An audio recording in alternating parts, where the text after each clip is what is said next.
ሰዎች ሰብሰብ ባሉበት ቦታ ሐሳባችሁን መናገር ፈልጋችሁ ፍርሃታችሁ ግን ወደ ኋላ እያላችሁ የምትቸገሩ ሰዎች ከሆናችሁ ይሄ ቪዲዮ ለእናንተ ነው። ምናልባት የማታውቁ ሰዎች ካላችሁ አለኸኝ እባላለሁ።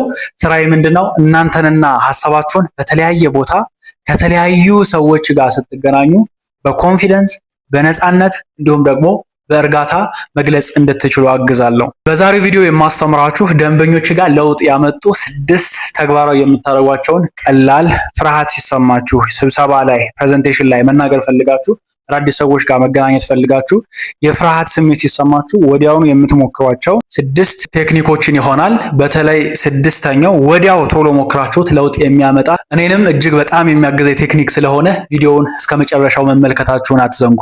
ለቻናሉ ደግሞ አዲስ ከሆናችሁ አሁኑኑ ሰብስክራይብ በማድረግ ቤተሰቡ ነው። የመጀመሪያ ቴክኒክ የሚሆነው እንደ እብድ መዘጋጀት ያስፈልጋችኋል። ይኸውላችሁ ብዙዎቻችን ሳንዘጋጅ ነው እንደዚህ አስፈላጊ የሆኑ ቦታዎች ላይ የምንሄድ። ፕሬዘንቴሽን ሊሆን ይችላል፣ አዳዲስ ሰዎች ጋርም ስንገናኝ ስብሰባ ላይ ሀሳባችንን ስንገልጽ አንዘጋጅም ብዙ ጊዜ። መዘጋጀት ግን አስፈላጊ የሆነ ነገር ነው። እኔ የዩኒቨርሲቲ ተማሪ ያለው ጎንደር ዩኒቨርሲቲ ፕሬዘንቴሽን አለ ሲባል ምንድነው የማደርገው? ላይብራሪ ገባለሁ፣ ሪሰርች አደርጋለሁ፣ እዛ ቶፒክ ላይ አነባለሁ፣ አጠናዋለሁ። ሸምድጄ ለመግባት ነው የምሞክረው እንጂ በትክክል አይደለም የምለማመደው። እንዴት ነው መለማመድ የሚያስፈልገው ታዲያ ካላችሁኝ፣ አውት ላውድ ድምጻችንን እያሰማን ለራሳችን ፕሬዘንት ማድረግ ለራሳችን መለማመድ አለብን። እኛ ግን ምንድነው የምናደርገው? ድምጻችንን ከታዳሚው ጋር ነው የምንሰማው። አብረን አይደለ? አብረን እንሰማለን። ጥሩም ከሆነ ጥሩ ይሆናል፣ ጥሩም ካልሆነ ጥሩ አይሆንም። አስቀድመን ሰምተነው ብንሄድ ምን ችግር አለው? እንዴት ነው የምትለማመዱት? ሰላም፣ እንዴት አላችሁ? እንዴት ዋላችሁ? ስላገኛችሁ በጣም ደስ ብሎኛል። አለኸኝ እባላለሁ። ዛሬ የምንነጋገርበት ርዕስ ይሄን ይመስላል። እየተለማመዳችሁ እኮ ነው። አስቀድማችሁ ኦዲየንሱ ፊት ለፊታችሁ እንዳለ አስባችሁ መለማመድ፣ ለነሱ እያቀረባችሁ እንደሆነ በማሰብ መለማመድ ያስፈልጋችኋል። ይሄ ነው ትክክለኛ ፕሪፓሬሽን ማለት። ይሄ ነው ትክክለኛ ቅድመ ዝግጅት ማለት። አንድ አሌክስ የሚባል የኮሚኒኬሽን ኮች አለ እና ምን ይላል? 95% የፕሬዘንቴሽናችሁ ጥሩ የሚሆን ጥሩ የማይሆን ውጤቱ የሚወሰነው ምን ያህል ተዘጋጅታችኋል በሚለው ነው።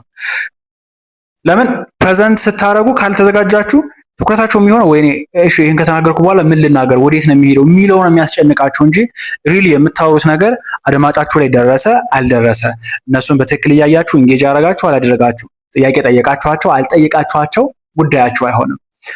ያው ከተዘጋጃችሁና ኮንተንታችሁን ኢንሳይድ አውት ካወቃችሁት ግን ሙሉ ስራችሁ የሚሆነው ዴሊቨሪ፣ በቃ ፈታ ብላችሁ እነሱን በደንብ ፈታ እንዲሉ ማድረግ፣ ጥያቄዎችን መጠየቅ፣ ኢንጌጅ ማድረግ ይሆናል ስራችሁ ማለት ነው። የመጀመሪያው የማንደራደርበት ሌሎቹም ቴክኒኮች ካለዚህ የማይሰሩት የመጀመሪያው ቴክኒክ እንደ እብድ መዘጋጀት ያስፈልጋል። እንደውም አንድ የኔቪ ሲል ወታደሮች የሚሉት አባባል አለ። You don't rise into the level of the occasion, you fall into your level of preparation ይላሉ። ምን ማለት ነው?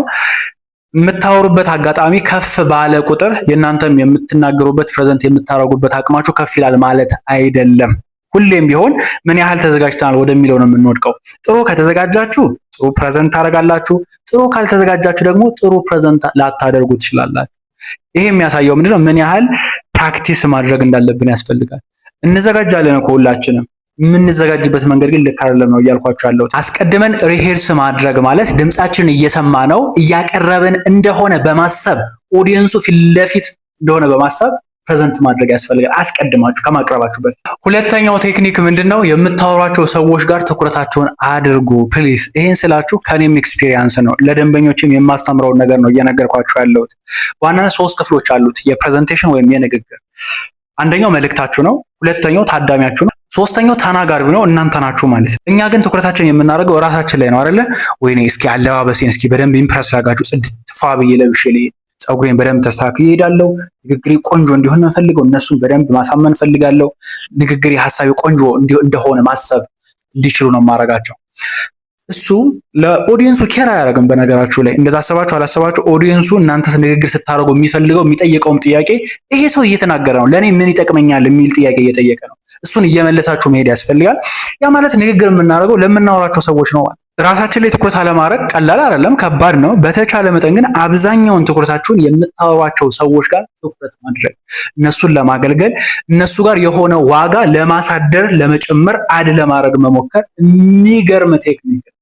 እኔም የምጠቀምበት አሁን ቅዳሜ ዕለት አንድ ፖድካስት ጋር ሄጄ ነበርና በተቻለ መጠን ያው አዲስ ነው ቦታው፣ በጣም ፈርቼ ሐሳቤን ከመናገር ወደ ኋላ ባይለኝም ፍርሃት የመጫር እንዲሁም ደግሞ የሆነ ጫና ውስጥ የመግባት ነገር ነበረ። በተቻለ መጠን ግን ለራሴ ሪማይንድ ሳረግ የነበረው ምንድነው አላህ ለምንድን ነው የመጣው እዚህ ፖድካስት ላይ? አንተ ጥሩ እንደሆንክ ለማሳየት ጥሩ አስተማሪ እንደሆንክ ለማሳየት አይደለም። በተቻለ መጠን የነሱን ኦዲየንስ የነሱን ታዳሚ ለማገልገል እንደሆነ በደንብ ለራስህ ንገረው እያልኩ ነበርና እሱ የሚገርም ነው። ፍርሃታችሁን ይቀንስላችኋል። ከአንድም ሰው ጋር ቢሆን የምታወሩት ያን ሰው እየጠቀማችሁት እንደሆነ ዋጋ እየሰጣችሁት እንደሆነ በማሰብ መናገር መቻል ፍርሃታችሁን በሆነ መንገድ ይቀንስላችኋል።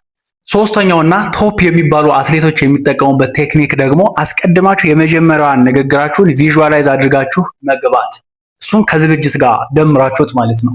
ለምሳሌ እኔ አሁን የግሩፕ ትሬኒንግ ካለብኝ ጂም ገብቼ ወርክአውት እያደረኩ ጠዋት ቪዥዋላይዝ አደርገዋለሁ። ልክ ፈገግ ብለው ሰላም ሲሉኝ ተደስተው እየሰሙኝ እንደሆነ ቀስ ብዬ በቃ በእርጋታ ንግግሬን ስጀምር አስቀድሜ ስለዋለሁ። እሱ በጣም ፓወርፉል ነው የሚያደርጋችሁ። የሚገርማችሁ ከተዘጋጃችሁ ነው። ግን ተዘጋጅታችሁም ስትጀምሩ ያለችዋን ሰላም ስትሏቸው ፈገግ ብለው ሲቀበሏችሁ ደስ ብሏቸው ሲሰሟችሁ እሱን አስቀድማችሁ የእናንተ ጭንቅላት ውስጥ ቪዥዋላይዝ አድርጋችሁ መሄድ በጣም ፓወርፉል የሆነ ቴክኒክ ነውና አስፈላጊ ክሪቲካል የሆነ ፕሬዘንቴሽን አስፈላጊ የሆነ ግንኙነት ላይ ቁጭ ብላችሁ ብቻችሁን ያን ሰው ትስሉታላችሁ። በቃ ፈገግ ብሎ ሰላም ሲላችሁ ፈገግ ሲል እናንተም ቀስ ብላችሁ ሐሳባችሁ መናገር ስትጀምሩ ደስታ በደስታ ሲሆኑ የሆነ በቃ ከፍ ብሎ ሲቀበሏችሁ እሱን ቪዥዋላይዝ ማድረግ የሚገርም እኔ የምጠቀምበት ፓወርፉል የሆነ ቴክኒክ ነው። ቪዥዋላይዝ አድርጎ በተለይ የንግግራችሁን መጀመሪያ ቪዥዋላይዝ አድርጎ መግባት በጣም አስፈላጊ ነው። በነገራችሁ ላይ ከኔ ጋር በቅርበት መስራት የምትፈልጉ ሰዎች ካላችሁ አለኝ እንዲያግዘኝ እፈልጋለሁ ንግግሬ ማሻል እፈልጋለሁ ብላችሁ የእውነት ለውጥ የምትፈልጉ ሰዎች ካላችሁ 6 ሳምንት የሚቆይ የፐብሊክ ስፒኪንግ ማስተር ክላስ አዘጋጅተን አሁን ምዝገባ ላይ እንገኛለን። ባች 4 ማለት ነው። የምንቀበላቸው ሰዎች ቁጥር 10 ሰዎች ነው የሚሆነው። ለምን እያንዳንዳችሁ ጋር መስራት ስላለብኝ የግሩፕ ትሬኒንግ ነው የሚሆነው። ጊዜ ይሰጣችኋል። ብዙ ከሆነ 25 ሰው በአንድ ሴሽን ሃንድል ማድረግ አልችልም።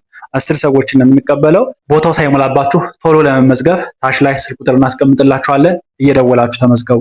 አራተኛው ቴክኒክ በተለይ አስፈላጊ የሆነ ፕሬዘንቴሽን ንግግር የምታደርጉ በተደጋጋሚ ሰዎች ከሆናችሁ ንግግር የምታደርጉበትን ቦታ አስቀድማችሁ ታዳሚው ከመሄዱ በፊት ጎብኙት።